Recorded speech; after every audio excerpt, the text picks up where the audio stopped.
बहुत बहुत स्वागत है आप लोगों का। आज हम देखते हैं प्रेजेंट इंडेफिनिट टेंस।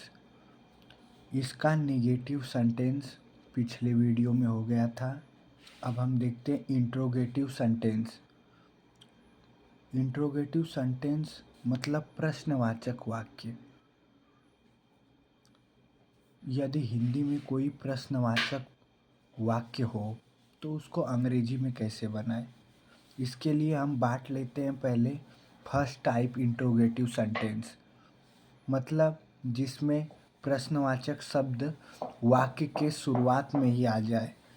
जैसे क्या सीता खाना पकाती है, जो क्या है प्रश्नवाचक शब्द वाक्य के पहले ही है। क्यों रमेश गाना नहीं गाता है, जो क्यों है वह प्रश्नवाचक शब्द वाक्य के पहले ही है। प्रेजेंट इंडेफिनिट है, ता है ती है। क्या राम रोज स्कूल जाता है, ये भी प्रेजेंट इंडेफिनिट है, ता है ती है और प्रश्नवाचक वाक्य आगे है। क्यों सुरेश आज बाजार नहीं जाता है, ता है ती है, तो हम पहचान जाएंगे जैसा मैंने पहले बताया था।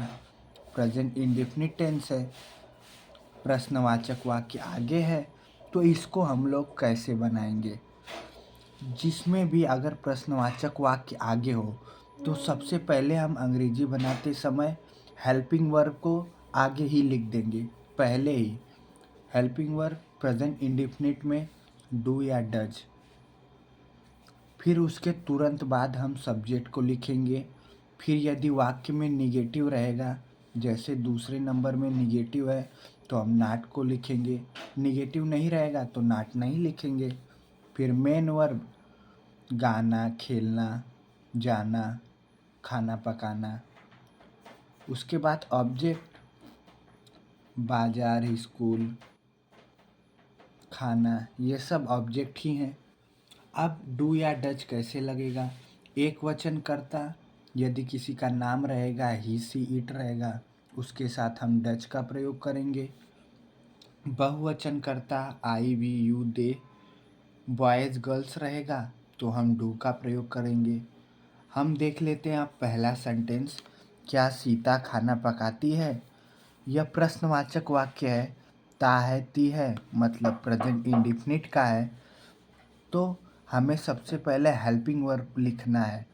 हेल्पिंग वर्ब उसके बाद सब्जेक्ट। हेल्पिंग वर्ब सब्जेक्ट के अनुसार ही लगाते हैं। तो हम देखेंगे सीता क्या है, किसी का नाम है, किस में आएगा, एक वचन में। एक वचन के साथ डज का प्रयोग कर दिए हैं तो हम पहले लिख देंगे डज। फिर तुरंत बाद हम सब्जेक्ट को लिखेंगे। सब्जेक्ट क्या है, सीता, डज सीता। फिर अब नॉट लिखना है। देखिए वाक्य में निगेटिव है, नहीं, नहीं निगेटिव नहीं है तो नॉट को छोड़ देंगे। उसके बाद तुरंत मेन वर्ब। मेन वर्ब खेलना, कूदना, पढ़ना, लिखना, खाना पकाना। खाना पकाना का होता है कुक, मेन वर्ब हो गया कुक। फिर object food, does Sita cook food, अंत में कर देंगे क्वेश्चन मार्क। अब हम दूसरा कोई सेंटेंस लेते हैं, जैसे क्यों Ramesh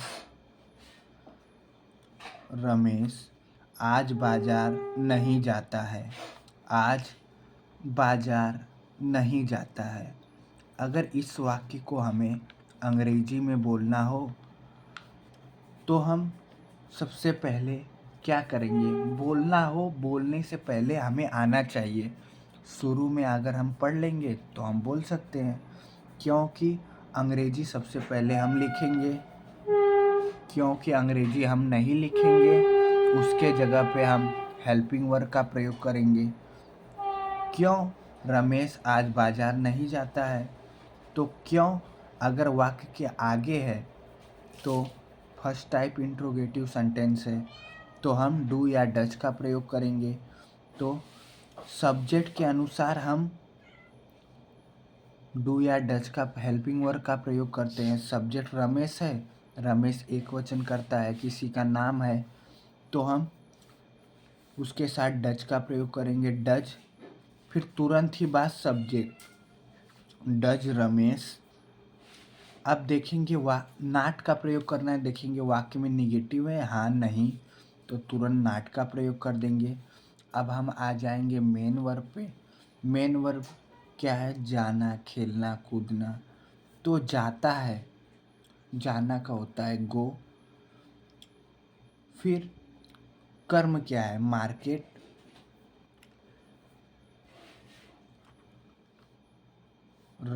does Ramesh not go market? आज मतलब टुडे, अंत में लगा देंगे क्वेश्चन मार्क। तो हम ऐसे कर सकते हैं।